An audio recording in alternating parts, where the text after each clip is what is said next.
to be here with you guys today. Well, it didn't take long for Alyssa Thomas to be proven as a liar. It didn't take long at all. She says, oh, Kathy Engelbert. Oh, I haven't heard from Kathy Engelbert. Well, actually, Kathy Engelbert reached out to you last week. Remember, Alyssa? You guys communicated through text message last week. Oh, but that doesn't really fit into your victimhood narrative, does it? Then we have activist. This controversy began when Alyssa Thomas spoke publicly about online harassment, a growing issue affecting players across the league.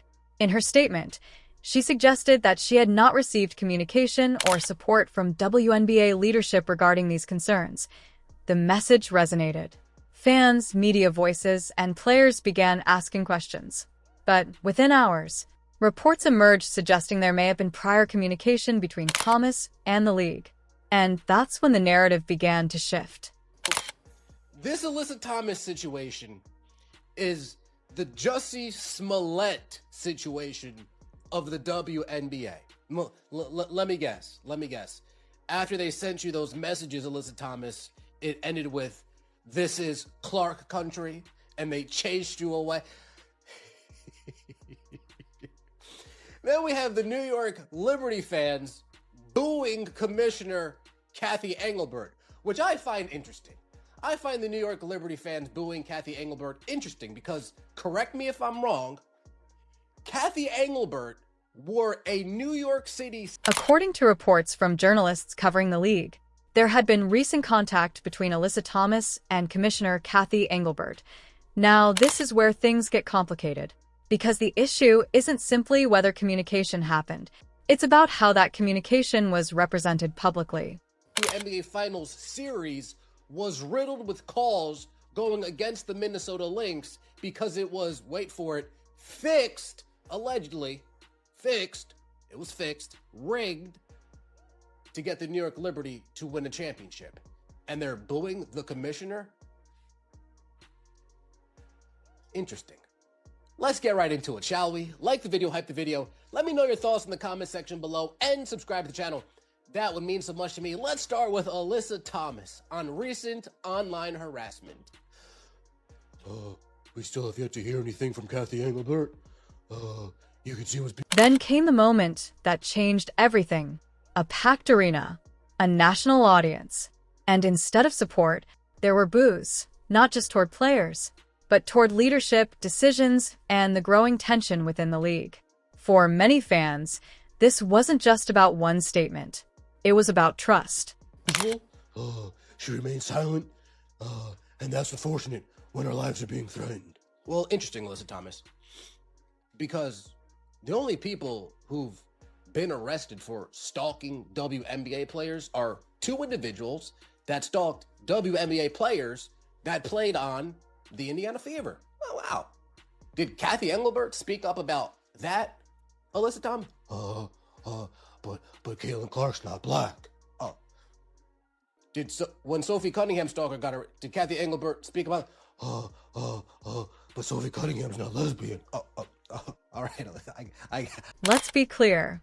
Online harassment in sports is real, and multiple WNBA players, including rookies and veterans, have faced serious threats and abuse. But the controversy here sparked a different debate. Where is the line between raising awareness and controlling the narrative? And should the league be responsible for managing online behavior? Caitlin in the throat. Now I mentioned this. Oops, excuse me. Now I mentioned this. Do you know what Alyssa Thomas wants Kathy Engelbert to do realistically? These players want Kathy Engelbert to police social media. Just do us all a favor. Go to your safe space on Threads, go to your safe space on Blue Sky, and stop swimming in the deep end. Stop swimming with the sharks. Go to your echo chamber, Blue Sky, go to the echo chamber and Threads, and just leave us all alone with your victim Olympics, please. Please. At the center of much of this tension is the arrival of new fans, many drawn in by rising stars like Caitlin Clark, her presence has changed the league's visibility. But it has also intensified debates, rivalries, and scrutiny. Some fans believe veterans are being unfairly criticized. Others believe rookies are being targeted. And that divide is growing louder. I go to the echo chamber and threads and just leave us all alone with your victim Olympics, please. Please. Well, what do you want, Kat? What do you want, Alyssa Thomas? You want to get rid of free speech? Is that what you want, Alyssa Thomas? You want to get rid of free speech, Alyssa Thomas, huh? Me words hurt? Oh. Now, Kathy Engelbert, of course, felt the pressure from the mob, felt the pressure from the WNBA old guard, and said, oh, fine, I'll put out a statement. Fine. The WNBA vehemently condemns any and all forms of hate. The safety and well-being of... As the story spread, media coverage added another layer. Different outlets highlighted different angles. Harassment, fairness, league response, and player dynamics in today's sports world. Perception can change in hours. And once a narrative takes hold, it's almost impossible to control. Gets a fist in her neck, while Caitlin Clark has stalkers being arrested, while Sophie Cunningham has stalkers being arrested, while Maisha Hines-Allen's getting called a coon on the court. Kathy Engelbert comes out, scared of the big bad Alyssa Thomas, and has to put out a statement. But now, Alyssa Thomas said, we have yet to hear anything from Kathy Engelbert, which is interesting because Alexa Filippo of ESPN said WNBA Commissioner Kathy Engelbert and Alyssa Thomas, well, This moment isn't just about Alyssa Thomas. It's about a league at a turning point. More attention, more fans, more pressure. The question now is simple. Can the league balance player safety, fan engagement, and accountability without letting controversy define the game? In the WNBA, who would have thought she would have been a liar? Not I, says the big bad wolf. Not I. Alyssa Thomas, I mean, I'm sure she heard the monkey noises when she was in Indiana last year. I mean, they probably were in her head. They probably were made up in her mind, but I'm sure she heard them. They just weren't vocalized from the crowd.